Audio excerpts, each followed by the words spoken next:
السلام عليكم ورحمة الله وبركاته، متابعي قناة أخبار أونلاين.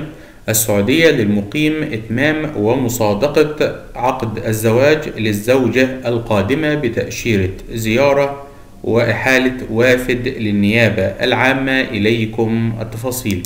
متابعينا لأول مرة ندعوكم للاشتراك في القناة وتفعيل زر الجرس ليصلك كل جديد، ولا تنسوا دعمنا بلايك نستمر في نشر كل جديد إليكم.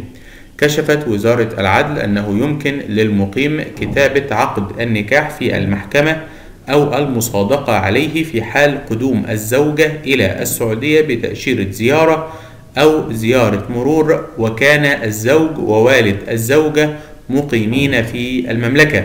كما أفادت العدل بأن توثيق الزواج عبر بوابة ناجز متاح أيضا في حال كان الزوج والزوجة قادمين بتأشيرة زيارة.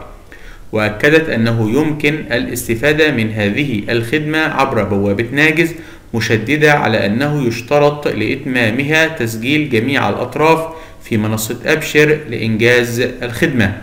وفي السياق ذاته تم ضبط وافد بتأشيرة زيارة لممارسته مهنة الحجامة دون تصريح، حيث ضبطت إدارة التحريات والبحث الجنائي بشرطة منطقة القصيم بالتنسيق مع مديرية الشؤون الصحية بالمنطقة وافدا بتأشيرة زيارة من الجنسية السورية لممارسته مهنة الحجامة دون تصريح، وجرى إيقافه واتخاذ الإجراءات النظامية بحقه وإحالته إلى النيابة العامة.